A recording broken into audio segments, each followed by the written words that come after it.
water in the Sea of Galilee is drying up, and the state of Israel has ruled the world for a day which is like a week.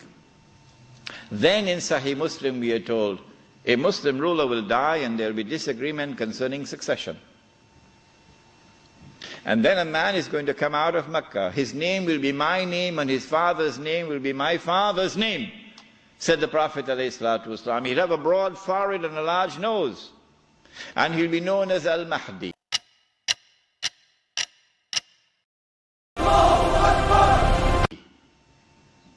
And he'd hurry from Medina to Mecca. As he approaches Mecca, people are going to come out to him, so this has to be a well-known person, not some obscure non-entity, a well-known person. When the people of Mecca come out to him, they'll force him to accept the bay'ah,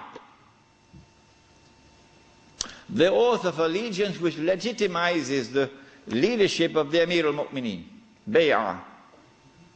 He will accept the bay'ah at the Kaaba and then proclaim himself to be Al-Mahdi. It is only then that you would know that Al-Mahdi is here. So stop asking these foolish questions. Is he born already? Is he in Lebanon? Or maybe in Indonesia? That's foolishness. When Imam will come, Al-Mahdi cannot emerge until Israel has become the ruling state in the world. Al-Mahdi cannot emerge until Dajjal has completed his mission. Al-Mahdi cannot emerge until this state of Israel has ruled the world for a day which is like a week. Al-Mahdi cannot emerge until the water has dried in the Sea of Galilee. So stop these foolish questions. He proclaims himself to be the Mahdi. There are going to be eclipses of the sun and the moon that month. But there have been eclipses of the sun and the moon in the past.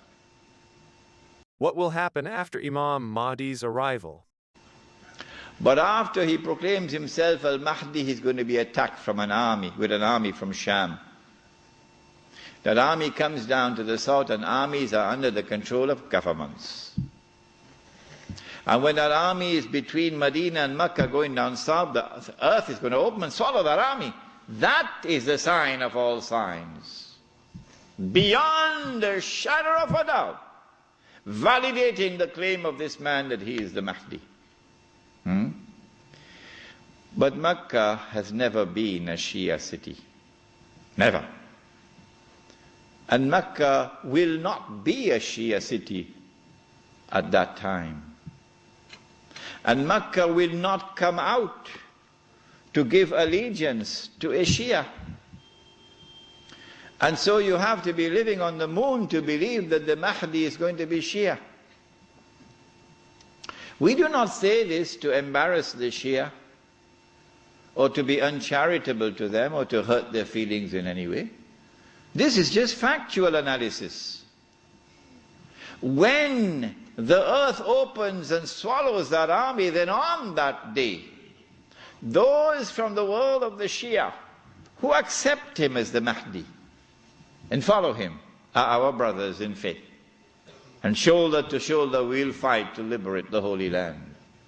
But those from the Shia, and we anticipate that there will be those, who will now reject him as the Mahdi because he is not Shia. You're not our brothers in faith. And you will not fight with us shoulder to liberate the Holy Land.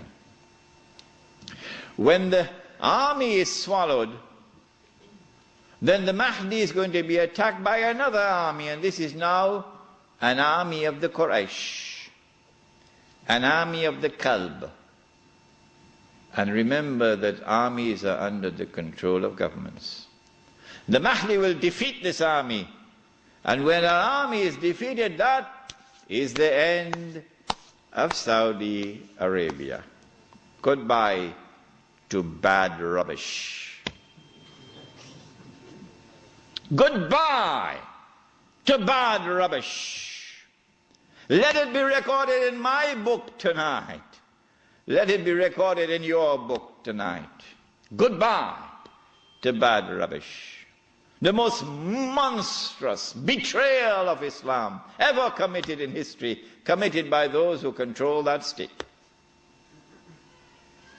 Now Darul Islam is restored. Yeah, this is Islam, not that.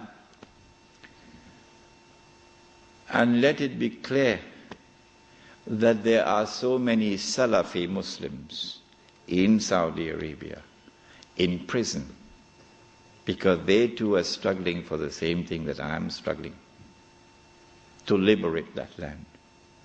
Let it be clear that there's a man like Sheikh Safar al-Hawali, who is at the forefront, intellectually, spiritually, and theoretically, at the forefront. I benefited from his thought.